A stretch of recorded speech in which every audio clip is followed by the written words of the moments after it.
So, the best way I think to start this off is by introducing you to the work of David R. Hawkins. He was a modern day psychiatrist who died in 2012 and was often referred to as a mystic. And if you want to know more about mystics, I did a video about that entitled, Are You a Mystic or One in Training? Anyway, Dr. Hawkins left us a huge body of work around the intersection of what I call mental health and spirituality. And his crowning achievement, I believe, is a classic in the field of the study of consciousness called the map of consciousness.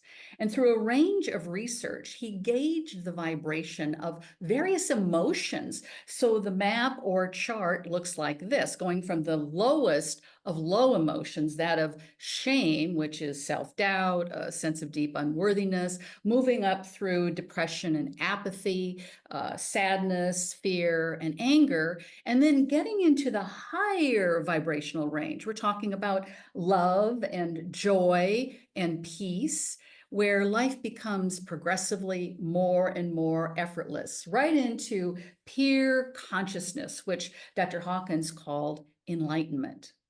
Okay, you got an idea of that, right?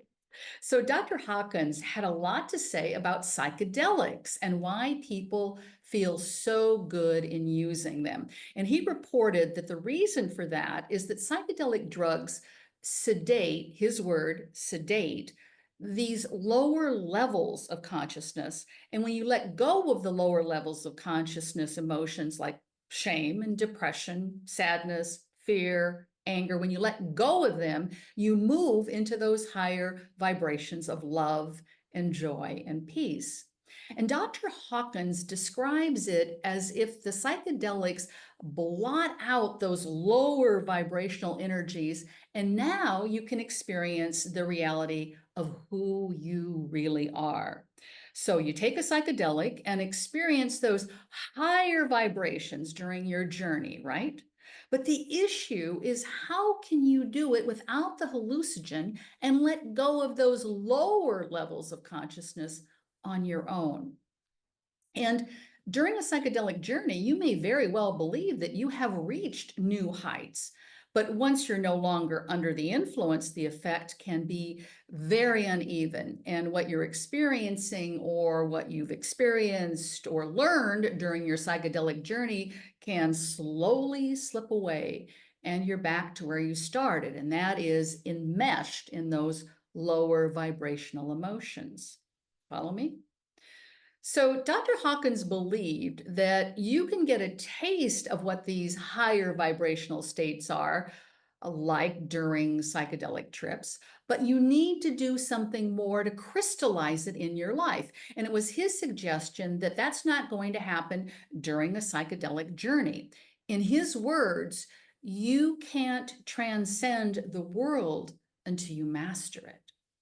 And what he describes is the process of letting go of those lower vibrational, difficult emotions, which in doing so, he says, evolves your soul. See, Dr. Hawkins very much walked that line between Western science, I mean, he was a psychiatrist, and spiritual teachings and traditions. And evolving our soul is the nature of human consciousness and the purpose of our life here. And I see many people who do regular psychedelic journeys because they long to be in that transcendent space. And there is a very real movement in the psychedelic community putting an emphasis on integration after the psychedelic journey. That is, digesting what you've learned about yourself during the psychedelic journey, grounding it and taking it out into your world, into your relationships, and moving toward crystallizing the changes. And I am glad that's happening because, I believe it's pivotal to using psychedelics for emotional healing, as a lot of people are doing. And I do use psychedelics in my work. That is psilocybin most of the time, and often cannabis as well. And I find these two plant medicines can be an important addition, a tool to the release work that I teach in emotional liberation. Participants always have the option of experimenting with both cannabis and psilocybin in this work, but it's also ancillary. That means it's optional to the emotional liberation method. Cannabis is always a good go-to because it's legal in many places. And so my students and clients have easy access to it, unlike oftentimes psilocybin.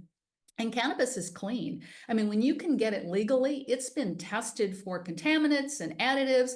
And the biggest benefit is that cannabis is extremely safe.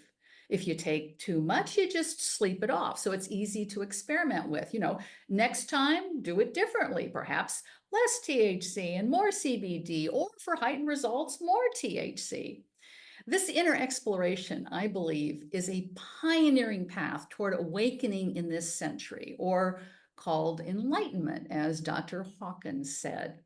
My favorite is doing this exploration in community, as we have the opportunity to leverage the energetic strength of the group for deep individual inner work. And that's why I create gatherings in my coursework and retreats for our awakening community. So, what's your take on what I'm saying? Perhaps you're a psychedelics devotee, or you've been there and you've moved on. Drop down to the comments section and let me know. I'm Becca Williams, and I want you to lead your most magnificent life, and I want to help you do that.